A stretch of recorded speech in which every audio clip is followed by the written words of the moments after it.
state, they're taking away the power of the Secretary of State to certify, so that they can challenge and certify, or they can challenge the certification, and then they can just take it away and can declare it null and void.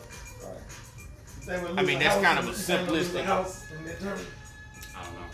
I don't think it'll be a legitimate loss, because I think what they're doing is they're gonna. Which state is doing it? It's like 43 states. No, but all of them are. But Georgia, I know they're taking. Certified. But I know in Georgia they're taking away, like Brad Raffensperger, they're taking away the Secretary of State's authority to certify election results, so that the state party, so that the state party can actually nullify the results and come in and just override it.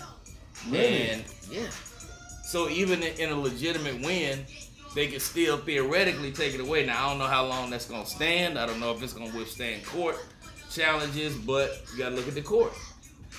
Look at the courts in most of these states, and look at the Supreme Court. The problem is if it's a democratically controlled state, then it works the other way.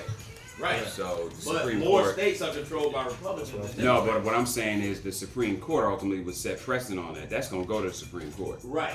And the Supreme Court's not going to pass that. Right. Not going to uphold the They're not gonna GOP in that particular state, overturn the election. Yeah, so that's where you gotta have faith that the Supreme Court is gonna go against what you would think they would. No, the Supreme Court ultimately knows that there will be a time when Democrats control the state. Right. So if you allow that to happen, you're giving power to whichever party is in But control. what scares me, Jeff, Democrats, even when they get that power, they don't use it the same way Republicans use it. Doesn't matter. Precedent is about what's the worst that could happen. Right. And the worst that could happen is you would have Democrats that use it. Precedent is about how do you protect from what's the worst that could happen. And with Democrats as a party, they have to adopt the mindset to say, when we have the power, we're going to use it to protect our majority and to protect our elections. Because they just seem so hell-bent on not offending Republicans that they're willing to kind of, just go along to get along. Right. I think they're slowly starting to understand how this game is being played right now. But up to this point, they've been going along to get along. And that's what frustrates me about them. Weak and they don't have no vision. Yeah, that's what frustrates me about them. Yeah, that ain't going along to get along. They don't have they're not leaders. And their messaging is bad. They don't. You can't message a vision you don't have. Right. Their message is anti-Republican, not pro anything else. Right.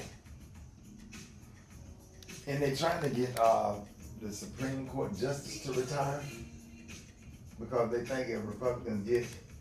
But right now, don't they have? And correct me if I'm wrong. Don't they have the power right now to expand the court? But the reason they're not proposing it is because Republicans are acting all offended, like this is so out of the norm. But they have the right. They could expand it to 13 justices right now. And they can make DC and Puerto Rico a state, so which will give you 4 more United States senators. But they don't have the backbone to actually propose it because Republicans gonna put up a stink. But when they don't put get up the a power stink about anything, so you might as well do what you got to do. Well, they're afraid. They're afraid of the backlash of the Republican Party. Republicans say, "To hell with it. We're gonna do whatever we need to do. We don't care if the people don't like it, if the public don't like it, if the Democrats don't like it. Right. We're pushing forward our agenda. That's what's happening. Right. We in charge. We pushing forward our agenda. Deal with it. That's a Republican mindset. Democrats is like, well, we want everybody to be happy. No, well, that ain't how this works. This ain't no game to them folks. This ain't no game. They playing for existential survival. Well, I think that they know that they're not the majority as far as that their party. They're shrinking, so they're trying to change the rules and make it harder for folks to vote. Right. Or whatever, because they know it's going to be like they don't have the votes anymore because of the demo. But they've been losing popular elections. They don't care.